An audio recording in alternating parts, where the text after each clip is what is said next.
যে আমি এদের দুজনের মধ্যে কাকে বিয়ে করব। তাই ওদেরকে আমি তোমার কাছে নিয়ে এসেছি। আর তুমি এদের দুজনের মধ্যে যাকে চুজ করবে আমি তাকেই বিয়ে করব।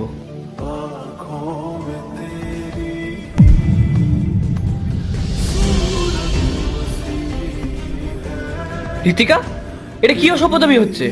এই শিখিয়েছি আমি তোমাকে, তুমি এটা কি করলে? সরি বলো।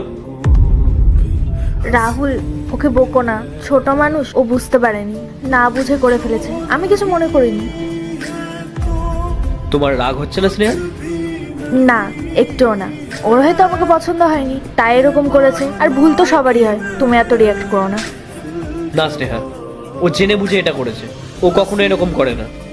ঋতিকা, এটা কি করলে তুমি?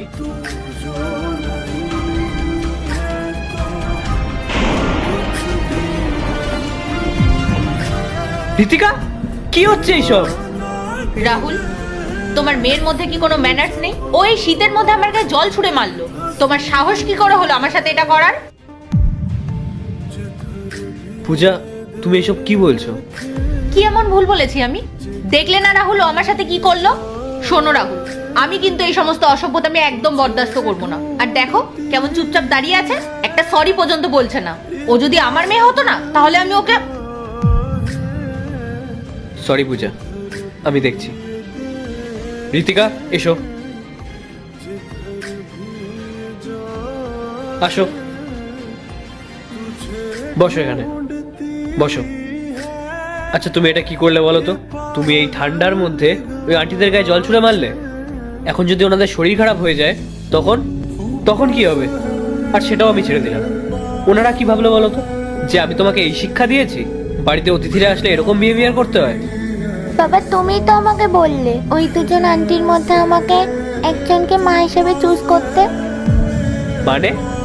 আসলে বাবা, আমি টেস্ট নিচ্ছিলাম কে আমার মা হওয়ার যোগ্য। আচ্ছা, বুঝলাম। তাহলে তো তুমি নিশ্চয়ই স্নেহা আন্টিকেই চুজ করেছো। তোমার এরকম কেন মনে হচ্ছে? কারণ তুমি যখন স্নেহা আন্টির গায়ে জল ছুঁড়ে মারলে তখন তো স্নেহা আন্টি তোমাকে বকলো না, কত ভালোভাবে কথা বললো। আর যখন তুমি পূজা আন্টির গায়ে জল ছুঁড়ে মারলে পূজা আন্টি তোমাকে বকাবকি করছিল, এমনকি তোমার গায়ে হাত তুলতে পর্যন্ত আসছিল। না, আমি পূজা আন্টিকে চুজ করেছি। পূজাকে? কেন? হ্যাঁ, কারণ স্নেহা আন্টি ভালো সাজা আর মিথ্যে নাটক করছিল, আর পূজা আন্টি সেরকমই করলো যেরকম আমার মা করতো।